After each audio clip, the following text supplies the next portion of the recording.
ଆଚ୍ଛା, ଆଜି ଆମେ 2017 ମସିହାର OTET ମାନେ ଓଡ଼ିଶା ଶିକ୍ଷକ ଯୋଗ୍ୟତା ପରୀକ୍ଷାର ଗୋଟିଏ ପ୍ରଶ୍ନପତ୍ରକୁ ନେଇ ଏକ ଗଭୀର ଆଲୋଚନା କରିବାକୁ ଯାଉଛୁ।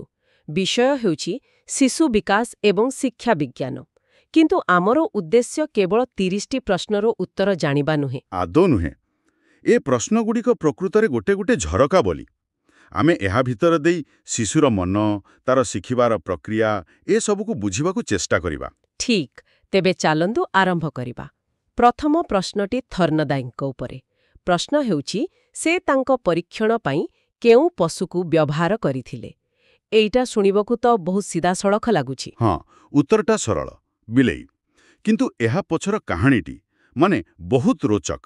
ଥର୍ଣ୍ଣଡାଇ ଗୋଟିଏ ଭୋକିଲା ବିଲେଇକୁ ଏକ ପଜଲ୍ ବକ୍ସ ଭିତରେ ରଖିଦେଲେ। ଆଚ୍ଛା। ଆଉ ବାହାରେ ଖାଦ୍ୟ ଥିଲା। ବିଲେଇଟି ବାହାରକୁ ଆସିବା ପାଇଁ ବହୁତ ଛଟପଟ ହେଲା। ଏଣେତେଣେ ରାମ୍ପୁଡ଼ିଲା, କିନ୍ତୁ କିଛି ହେଲାନି। ଶେଷରେ ଏମିତି ଭୁଲରେ ତାର ଗୋଡ଼ ଗୋଟିଏ ଲିଭର ଉପରେ ପଡ଼ିଗଲା, ଆଉ ବସ୍ ଦ୍ୱାର ଖୋଲିଗଲା। ଓହୋ, ତାହେଲେ ସେ ବୁଦ୍ଧି ଖଟେଇ ବାହାରିଲାନି। ବାରମ୍ବାର ଚେଷ୍ଟା କରି ଭୁଲ କରିବା ଭିତରେ ହଠାତ୍ ସଫଳତା ମିଳିଗଲା। ଏହାକୁ ହିଁ ପ୍ରଯତ୍ନ ଓ ପ୍ରମାଦ ବା ଟ୍ରାଏଲ୍ ଆଣ୍ଡ ଏରର କୁହାଯାଏ। ଏକଦମ ଠିକ୍। ଆଉ ସବୁଠୁ ଗୁରୁତ୍ୱପୂର୍ଣ୍ଣ କଥା ହେଲା, ଯେତେବେଳେ ବିଲେଇଟିକୁ ପୁଣି ସେହି ବାକ୍ସରେ ରଖାଗଲା, ସେ ଆଗ ଅପେକ୍ଷା କମ୍ ସମୟରେ ଲିଭର ଦବାଇବା ଶିଖିଗଲା।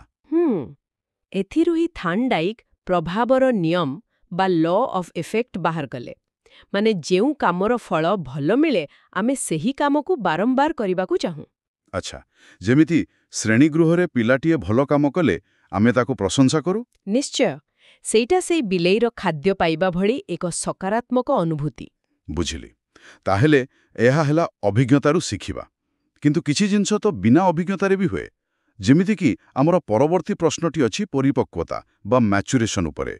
ଏହା କି ପ୍ରକାରର ପ୍ରକ୍ରିୟା? ଦେଖନ୍ତୁ, ପରିପକ୍ୱତା ହେଉଛି ଏକ ଜୈବିକ ପ୍ରକ୍ରିୟା। ଏଇଟା ଆମ ଶରୀର ଭିତରର ଗୋଟେ ପ୍ରୋଗ୍ରାମ ଭଳି।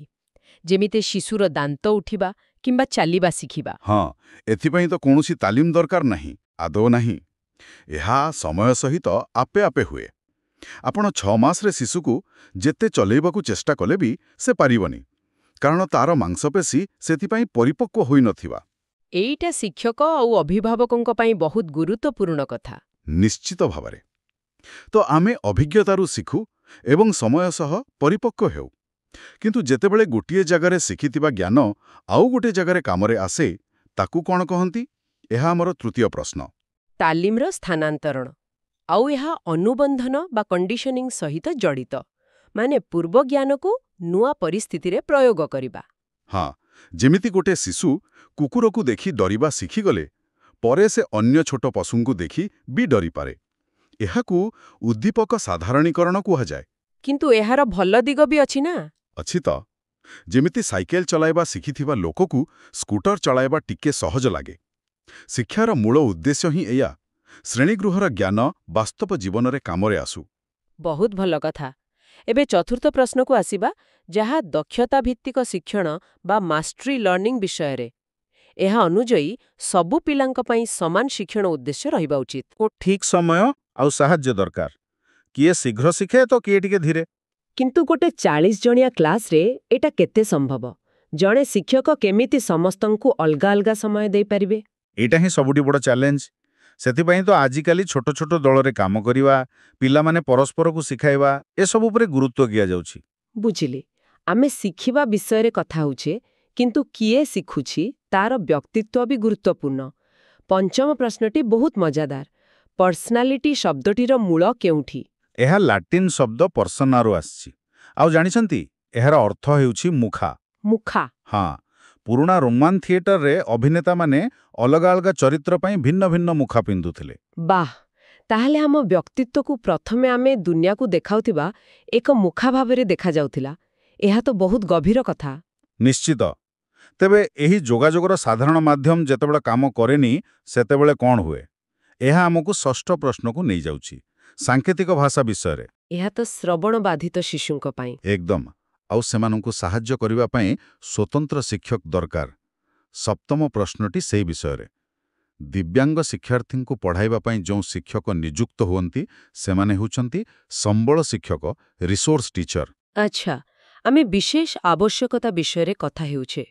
ଅଷ୍ଟମ ପ୍ରଶ୍ନଟି ବୁଦ୍ଧି ସହ ଜଡ଼ିତ। ଯଦି ଜଣକର ମାନସିକ ବୟସ ତାର ପ୍ରକୃତ ବୟସଠାରୁ କମ୍ ହୁଏ, ତେବେ ତାକୁ କେଉଁ ଶ୍ରେଣୀରେ ରଖାଯିବ? ଏପରି ସ୍ଥିତିରେ ଶିଶୁଟି ହାରାହାରିଠାରୁ କମ୍ ବୁଦ୍ଧି ଶ୍ରେଣୀର ହେବ, କାରଣ ଆଇକ୍ୟୁ ସୂତ୍ର ହେଉଛି ମାନସିକ ବୟସ ପ୍ରକୃତ ବୟସ ଗୁଣନ 100। ଯଦି ମାନସିକ ବୟସ କମ୍ ହେଲା, ତାହେଲେ ଆଇକ୍ୟୁ ବି 100ରୁ କମ୍ ହେବ। ତାହେଲେ ବୁଦ୍ଧି ମାପିବା ପାଇଁ ଆମେ ପରୀକ୍ଷା ବ୍ୟବହାର କରୁ। କିନ୍ତୁ ଗୋଟିଏ ଭଲ ପରୀକ୍ଷଣ କାହାକୁ କୁହାଯିବ? ନବମ ପ୍ରଶ୍ନଟି ଏହା ଉପରେ। ଏକ ଭଲ ପରୀକ୍ଷଣରେ 3ଟି ମୁଖ୍ୟ ଗୁଣ ରହିବା ଜରୁରୀ: ବିଶ୍ୱସନୀୟତା ରିଲାଏବିଲିଟି, ବୈଧତା ଭ୍ୟାଲିଡିଟି ଏବଂ ପ୍ରଯୁଜ୍ୟତା ୟୁଜେବିଲିଟି। ଏଇ ବିଶ୍ୱସନୀୟତା ଆଉ ବୈଧତା ଭିତରେ ଥିବା ଫରକଟା ମୋତେ ଟିକେ ସହଜରେ ବୁଝେଇବେ? ନିଶ୍ଚୟ। କଥାଟା ବହୁତ ସରଳ। ଧରନ୍ତୁ ଆପଣଙ୍କ ପାଖରେ ଗୋଟେ ଓଜନ ମେସିନ୍ ଅଛି। ଯଦି ଆପଣ 5 ଥର ଓଜନ ହେଲେ ଆଉ ପ୍ରତିଥର ଏହା 60 କିଲୋ ଦେଖାଇଲା, ତେବେ ମେସିନ୍ଟି ବିଶ୍ୱସନୀୟ। ଆଚ୍ଛା, କାରଣ ଫଳାଫଳ ସବୁବେଳେ ସମାନ ଆସୁଛି। ହଁ, କିନ୍ତୁ ଯଦି ଆପଣଙ୍କର ପ୍ରକୃତ ଓଜନ 70 କିଲୋ, ତେବେ ମେସିନ୍ଟି ବୈଧ ନୁହେଁ, କାରଣ ଏହା ଭୁଲ ମାପ ଦଉଛି। ବହୁତ ବଢ଼ିଆ ଉଦାହରଣ। ଏହା ଆମକୁ ଦଶମ ପ୍ରଶ୍ନ ବୁଝିବାରେ ସାହାଯ୍ୟ କରିବ। ଯଦି ଗୋଟିଏ ଶିକ୍ଷକ ନିର୍ମିତ ପରୀକ୍ଷା ଆଉ ଏକ ମାନକ ପରୀକ୍ଷା ମଧ୍ୟରେ ସହସମ୍ବନ୍ଧ +0.90 ହୁଏ, ଏହାର ଅର୍ଥ କ'ଣ? ଏକ ଉଚ୍ଚ ସହସମ୍ବନ୍ଧର ଅର୍ଥ ହେଉଛି ଦୁଇଟି ପରୀକ୍ଷା ସମାନ ଫଳାଫଳ ଦେଉଛନ୍ତି। ଏହା ସ୍ଥିରତା ଦେଖାଉଛି, ଯାହା ବିଶ୍ୱସନୀୟତାର ସଂକେତ। ତେଣୁ ପରୀକ୍ଷାଟି ବିଶ୍ୱସନୀୟ। କିନ୍ତୁ ଏହା ବୈଧ ହୋଇପାରେ ବା ନ ହୋଇପାରେ। ଏକଦମ ଠିକ୍। ଆଚ୍ଛା, ଏବେ ଶିଶୁ ବିକାଶର ବିଭିନ୍ନ ପର୍ଯ୍ୟାୟ ଉପରେ କିଛି ପ୍ରଶ୍ନ ଦେଖିବା। ଏକାଦଶ ପ୍ରଶ୍ନ, ବିକାଶକୁ ନେଇ କେଉଁ ବାକ୍ୟଟି ସଠିକ୍? ଏହାର ଉତ୍ତର ହେଉଛି ବିକାଶ ଅନନ୍ୟ ଅଟେ, ମାନେ ଡେଭଲପମେଣ୍ଟ ଇଜ୍ ୟୁନିକ୍। ଯଦିଓ ବିକାଶର ଏକ ସାଧାରଣ ଧାରା ଅଛି, ତଥାପି ପ୍ରତ୍ୟେକ ଶିଶୁ ନିଜ ଗତିରେ, ନିଜ ଢଙ୍ଗରେ ବଢ଼ିଥାଏ। ଏବଂ ଏହି ବିକାଶର ଯାତ୍ରାରେ କଳ୍ପନା ଶକ୍ତିର ଭୂମିକା ତ ବହୁତ ଗୁରୁତ୍ୱପୂର୍ଣ୍ଣ। ଦ୍ୱାଦଶ ପ୍ରଶ୍ନଟି ଏହା ଉପରେ ଅଛି। ହଁ, କେଉଁ ପର୍ଯ୍ୟାୟରେ କଳ୍ପନା ଶକ୍ତି ଦୃଢ଼ ଭାବରେ ବିକଶିତ ହୁଏ? ଉତ୍ତର ହେଉଛି ପ୍ରାକ୍ ବାଲ୍ୟାବସ୍ଥା, ମାନେ 2ରୁ 6 ବର୍ଷ।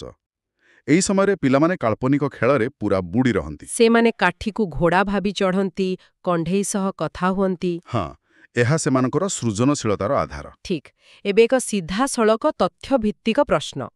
ଇଭାନ ପାଭଲୋଭ୍, ସେ ତାଙ୍କର ପରୀକ୍ଷଣ କେଉଁଠାରେ କରିଥିଲେ? ସେ ରୁଷିଆର ଲେନିନଗ୍ରାଡରେ କରିଥିଲେ। ସେଇ ଯେଉଁ କୁକୁରମାନଙ୍କର ଲାଳକ୍ଷରଣ ଉପରେ ପରୀକ୍ଷା। ହଁ। ଆଉ ଜଣେ ପ୍ରସିଦ୍ଧ ମନୋବିଜ୍ଞାନୀ ହେଉଛନ୍ତି ଜିନ୍ ପିଆଜେ। 14ତମ ପ୍ରଶ୍ନଟି ତାଙ୍କ ତତ୍ତ୍ୱରୁ ଆସିଛି। ଆତ୍ମକେନ୍ଦ୍ରିକତା ବା ଇଗୋସେଣ୍ଟ୍ରିଜମ୍ କେଉଁ ପର୍ଯ୍ୟାୟରେ ଦେଖାଯାଏ? ଏହା ପିଆଜେଙ୍କର ପ୍ରାକ୍ ସଂକାର୍ଯ୍ୟାତ୍ମକ ସ୍ତରରେ ଦେଖାଯାଏ, ମାନେ 2ରୁ 7 ବର୍ଷ ବୟସରେ। ଆଉ ଏହାର ଅର୍ଥ ସ୍ୱାର୍ଥପରତା ନୁହେଁ, ଠିକ୍ ତ? ଆଦୌ ନୁହେଁ। ଏହାର ଅର୍ଥ ହେଉଛି ଶିଶୁଟି ଅନ୍ୟମାନଙ୍କ ଦୃଷ୍ଟିକୋଣକୁ ବୁଝିପାରେ ନାହିଁ। ସେ ଭାବେ ସେ ଯାହା ଦେଖୁଛି ବା ଅନୁଭବ କରୁଛି, ସମସ୍ତେ ସେଇଆ କରୁଛନ୍ତି। ସେଥିପାଇଁ ତ ଛୋଟ ପିଲାମାନେ ଫୋନରେ କଥା ହେଲାବେଳେ ମୁଣ୍ଡ ହଲାଇ ହଁ କିମ୍ବା ନା କୁହନ୍ତି। ଏକଦମ ସଠିକ୍ ଉଦାହରଣ। କିନ୍ତୁ ପିଲା ବଡ଼ ହେବା ସହିତ ଏହା କମିଯାଏ ଆଉ ଦଳୀୟ ଭାବନା ବଢ଼େ। ପଞ୍ଚଦଶ ପ୍ରଶ୍ନ, କେଉଁ ପର୍ଯ୍ୟାୟରେ ଦଳୀୟ ଭାବନା ବୃଦ୍ଧି ପାଏ? ଏହା ତ କୈଶୋର ଅବସ୍ଥା ଆଡୋଲେସେନ୍ସରେ ସବୁଠାରୁ ଅଧିକ ଦେଖାଯାଏ। ସେତେବେଳେ ସାଙ୍ଗସାଥୀ ହିଁ ସବୁକିଛି। ଠିକ୍। ଏବେ ଷୋଡ଼ଶ ପ୍ରଶ୍ନ, ଏହି ଯେଉଁ ବ୍ୟକ୍ତିଗତ ପାର୍ଥକ୍ୟ ବିଷୟରେ ଆମେ କଥା ହେଉଛେ, ଏହାକୁ ଚିହ୍ନଟ କରିବାରେ କେଉଁ ବିଷୟ ସାହାଯ୍ୟ କରେ? ଉତ୍ତରଟି ହେଉଛି ଶିକ୍ଷା ମନୋବିଜ୍ଞାନ। ହଁ, ତେବେ ଏତେ ସବୁ ତତ୍ତ୍ୱ ପରେ ଏବେ ଟିକେ ପରିସଂଖ୍ୟାନ। ସପ୍ତଦଶ ପ୍ରଶ୍ନଟି ଗଣିତର। 3, 5, 4, 9, 8ର ମଧ୍ୟମା ବା ମିଡିୟନ୍ କେତେ? ହଁ, ଏଇଟା ସହଜ। ପ୍ରଥମେ ସଂଖ୍ୟାଗୁଡ଼ିକୁ କ୍ରମରେ ସଜାଇବା।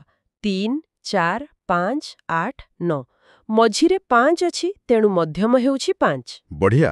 ଦେଖିଲେ, ପରିସଂଖ୍ୟାନ ସେତେଟା ଡରକୁଡ଼ା ନୁହେଁ। ଏବେ ତ ସେମିତି ଲାଗୁଛି। ଅଷ୍ଟାଦଶ ପ୍ରଶ୍ନ, କେଉଁଟି ଏକ କାର୍ଯ୍ୟଭିତ୍ତିକ ଶିକ୍ଷଣର ଉଦାହରଣ? ଉତ୍ତର ହେଉଛି ପ୍ରକଳ୍ପ ପଦ୍ଧତି। Project method. ହଁ, କାରଣ ଏହା କରି କରି ଶିଖିବା ବା ଲର୍ଣ୍ଣିଂ ବାଇ ଡୁଇଂ ଉପରେ ଆଧାରିତ। ପିଲାମାନେ ନିଜେ କାମ କରି ଶିଖନ୍ତି। ଆଉ ଏହା ଏକ ଶିଶୁକେନ୍ଦ୍ରିକ ପଦ୍ଧତି, ଯାହା ଆମର ପରବର୍ତ୍ତୀ ପ୍ରଶ୍ନର ଉତ୍ତର ଦେଉଛି। ଶିକ୍ଷାର୍ଥୀ କେନ୍ଦ୍ରିକ ପାଠ୍ୟକ୍ରମରେ ସବୁଠାରୁ ଗୁରୁତ୍ୱପୂର୍ଣ୍ଣ କିଏ? ଉତ୍ତର ସ୍ପଷ୍ଟ, ଶିଶୁ। ଏକଦମ। ଆଧୁନିକ ଶିକ୍ଷାରେ ଶିଶୁ ହିଁ କେନ୍ଦ୍ରରେ। ବିଂଶତମ ପ୍ରଶ୍ନ, ଦୃଷ୍ଟିବାଧିତ ଶିକ୍ଷାର୍ଥୀ କେଉଁ ଶ୍ରେଣୀର ଅନ୍ତର୍ଭୁକ୍ତ? ଏଠାରେ ଦିଆଯାଇଥିବା ବିକଳ୍ପଗୁଡ଼ିକ ମଧ୍ୟରୁ କୌଣସିଟି ଠିକ୍ ଲାଗୁନି। ଠିକ୍ କହିଲେ। ସେମାନେ ଇନ୍ଦ୍ରିୟଗତ ଅକ୍ଷମତା ସେନ୍ସରି ଡିସେବିଲିଟି ଶ୍ରେଣୀର ଅନ୍ତର୍ଭୁକ୍ତ। ତେଣୁ ଏଠାରେ ଉତ୍ତର ହେବ ନନ୍ ଅଫ୍ ଦିଜ୍। ଆମେ ପିଆଜିଙ୍କ ବିଷୟରେ ପୂର୍ବରୁ କଥା ହୋଇଥିଲେ। ଏକବିଂଶତମ ପ୍ରଶ୍ନଟି ତାଙ୍କର ସ୍ଥୂଳ ସଂକାର୍ଯ୍ୟାତ୍ମକ ସ୍ତରର ବୟସ ସୀମା ବିଷୟରେ। ଏହାର ବୟସ ସୀମା ହେଉଛି 7ରୁ 12 ବର୍ଷ। ପ୍ରଶ୍ନ 22 ଏକ ଉକ୍ତି ବିଷୟରେ। ଶିକ୍ଷଣ ହେଉଛି ଆଚରଣର ପ୍ରଗତିଶୀଳ ସୁଦୃଢ଼ୀକରଣ। ଏହା କିଏ କହିଥିଲେ? ଏହା B.F. ସ୍କିନର କହିଥିଲେ। ତାଙ୍କ ମଠରେ ପୁରସ୍କାର ଏବଂ ଦଣ୍ଡ ମାଧ୍ୟମରେ ଆମେ ଆଚରଣକୁ ଦୃଢ଼ ବା ଦୁର୍ବଳ କରିପାରିବା। ଠିକ୍ ଅଛି। ପ୍ରଶ୍ନ 23 ଲେଖିବା ଓ କହିବା ମାଧ୍ୟମରେ ବର୍ଣ୍ଣମାଳା ଶିଖାଇବା କେଉଁ ତତ୍ତ୍ୱ ଉପରେ ଆଧାରିତ? ଏହା ମଧ୍ୟ ଅନୁବନ୍ଧନ ଉପରେ ଆଧାରିତ। ବାରମ୍ବାର ଅଭ୍ୟାସ, ପୁନରାବୃତ୍ତି ଏସବୁ ମିଶି ଗୋଟିଏ ଅକ୍ଷର ଆଉ ତାର ଧ୍ୱନି ଭିତରେ ସମ୍ପର୍କ ସ୍ଥାପନ କରେ। ଏବେ ପଛୁଆ ଶିକ୍ଷାର୍ଥୀଙ୍କ ବିଷୟରେ ଏକ ପ୍ରଶ୍ନ, ମାନେ ପ୍ରଶ୍ନ 24 ସେମାନଙ୍କ ମଧ୍ୟରେ କେଉଁ ଲକ୍ଷଣ ଦେଖାଯାଏ? ସାଧାରଣତଃ ସେମାନଙ୍କ ମଧ୍ୟରେ ଧାରଣାକୁ ପ୍ରକାଶ କରିବାରେ ଅକ୍ଷମତା ଦେଖାଯାଏ। ସେମାନେ ବିଷୟଟିକୁ ବୁଝିପାରନ୍ତି କିନ୍ତୁ ତାକୁ ନିଜ ଭାଷାରେ କହିବାରେ ଅସୁବିଧା ଭୋଗନ୍ତି। ପ୍ରଶ୍ନ 25ଟି ହେଉଛି ବୃଦ୍ଧି ଆଉ ବିକାଶ ମଧ୍ୟରେ ଥିବା ପାର୍ଥକ୍ୟ ଉପରେ। ଏଇଟା ବହୁତ ଗୁରୁତ୍ୱପୂର୍ଣ୍ଣ। ହଁ, ଏଠାରେ ସଠିକ୍ ବାକ୍ୟଟି ହେଉଛି ବିକାଶ ମନସାତ୍ୱାତ୍ମକ ଅଟେ। ମନେ ରଖନ୍ତୁ, ବୃଦ୍ଧି କେବଳ ଶାରୀରିକ, ଯେମିତିକି ଉଚ୍ଚତା ବଢ଼ିବା, କିନ୍ତୁ ବିକାଶ ଏକ ବ୍ୟାପକ ଜିନିଷ ଯେଉଁଥିରେ ମାନସିକ, ସାମାଜିକ, ଆବେଗିକ ସବୁକିଛି ସାମିଲ। ବୁଝିଲି। ଏବେ ଆମେ ଶେଷ 5ଟି ପ୍ରଶ୍ନରେ ପହଞ୍ଚିଗଲେଣି। ପ୍ରଶ୍ନ 26 ଆଉ ଏକ ଉକ୍ତି, ଯାହାର ମନୋଭାବ ରକ୍ଷଣଶୀଳ ତାର ବ୍ୟକ୍ତିତ୍ୱ ମଧ୍ୟ ରକ୍ଷଣଶୀଳ। ଏହି ଉକ୍ତିଟି ମ୍ୟାକ୍ କ୍ଲାସ୍କିଙ୍କର। ସେ କହିବାକୁ ଚାହୁଁଥିଲେ ଯେ ଆମ ଆଟିଟ୍ୟୁଡ୍ ଆମ ବ୍ୟକ୍ତିତ୍ୱରେ ଦେଖାଯାଏ। ପ୍ରଶ୍ନ 27 ସ୍କୁଲରେ ମିଳୁଥିବା ସମସ୍ତ ଶିକ୍ଷଣ ଅନୁଭୂତିକୁ କ'ଣ କୁହାଯାଏ? ଏହାକୁ ପାଠ୍ୟକ୍ରମ ବା କରିକ୍ୟୁଲମ୍ କୁହାଯାଏ। ହଁ, ଆଉ ଏହା କେବଳ ବହିପତ୍ରରେ ସୀମିତ ନୁହେଁ। ଖେଳ ପଡ଼ିଆର ଅନୁଭୂତିଠୁ ଆରମ୍ଭ କରି ସାଂସ୍କୃତିକ କାର୍ଯ୍ୟକ୍ରମ ସବୁକିଛି ପାଠ୍ୟକ୍ରମର ଅଂଶ। ଏବେ ପୁଣି 2ଟି ପରିସଂଖ୍ୟାନ ପ୍ରଶ୍ନ। ପ୍ରଶ୍ନ 28 ମାନକ ବିଚ୍ୟୁତି ବା ଷ୍ଟାଣ୍ଡାର୍ଡ ଡେଭିଏସନର ସୂତ୍ର କ'ଣ?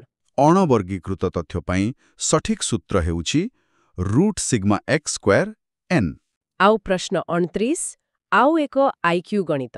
ଯଦି ଆଇକ୍ୟୁ 150 ଏବଂ ମାନସିକ ବୟସ 30 ହୁଏ, ତେବେ ପ୍ରକୃତ ବୟସ କେତେ ହେବ? ଆମେ ସୂତ୍ର ଜାଣିଛେ। IQ = MA/CA × 100। ଏଠାରେ ମୂଲ୍ୟ ରଖି ସମାଧାନ କଲେ ପ୍ରକୃତ ବୟସ ବାହାରିବ 20 ବର୍ଷ। ଏବଂ ଆଜିର ଶେଷ ପ୍ରଶ୍ନ, ପ୍ରଶ୍ନ 30 40-44 ଶ୍ରେଣୀର ବାସ୍ତବ ଶ୍ରେଣୀ ସୀମା କେତେ? ଏହାର ନିୟମ ହେଉଛି ନିମ୍ନ ସୀମାରୁ 0.5 ବିୟୋଗ ଆଉ ଉପର ସୀମାରେ 0.5 ଯୋଗ। ତେଣୁ ଏହାର ବାସ୍ତବ ସୀମା ହେବ 39.5 ତଥା 44.5। ବାଃ! ତେବେ ଆଜିର ଏହି ଆଲୋଚନାରୁ ଆମେ ଗୋଟିଏ ଭୋକିଲା ବିଲେଇଠାରୁ ଆରମ୍ଭ କରି ପିଲାଙ୍କ କାଳ୍ପନିକ ଦୁନିଆ, ବ୍ୟକ୍ତିତ୍ୱର ମୁଖା ଆଉ ଶେଷରେ ପରିସଂଖ୍ୟାନର ସୂତ୍ର ପର୍ଯ୍ୟନ୍ତ ଏକ ଲମ୍ବା ଯାତ୍ରା କଲୁ। ଆଉ ଏଠାରେ ଆକର୍ଷଣୀୟ କଥା ହେଉଛି ଏହି ଅଲଗା ଅଲଗା ଲାଗୁଥିବା ପ୍ରଶ୍ନଗୁଡ଼ିକ ମିଶି ଶିକ୍ଷଣ ପ୍ରକ୍ରିୟାର ଏକ ସମ୍ପୂର୍ଣ୍ଣ ଚିତ୍ର ଦେଉଛି। କିପରି ଏକ ଶିଶୁର ଆଚରଣ ଗଢ଼ାଯାଏ, ତାର ଜ୍ଞାନର ବିକାଶ ହୁଏ, ଆଉ ଶେଷରେ ଏସବୁକୁ କିପରି ମାପାଯାଏ। ଏହି ସବୁ ମାନକୀକୃତ ପ୍ରଶ୍ନ ଆଉ ତାର ନିର୍ଦ୍ଦିଷ୍ଟ ଉତ୍ତରଗୁଡ଼ିକୁ ଦେଖିବା ପରେ ମୋ ମନରେ କିନ୍ତୁ ଗୋଟିଏ ବଡ଼ ପ୍ରଶ୍ନ ଉଠୁଛି। ପ୍ରଶ୍ନଟି ହେଉଛି, ଏହିପରି ବହୁ ବିକଳ୍ପ ପ୍ରଶ୍ନ ପ୍ରକୃତରେ ଗୋଟିଏ ଶିଶୁର ଜଟିଳ, ଅନନ୍ୟ ଏବଂ ଅପ୍ରତ୍ୟାଶିତ ବିକାଶକୁ କେତେ ମାତ୍ରାରେ ମାପିପାରିବ? ଆମେ କ'ଣ ପ୍ରକୃତରେ ଗୋଟିଏ ମଣିଷର ମନକୁ କେତୋଟି ବିକଳ୍ପ ଭିତରେ ବାନ୍ଧି ରଖିପାରିବା? ଏହା ପ୍ରକୃତରେ ଚିନ୍ତା କରିବାର ବିଷୟ।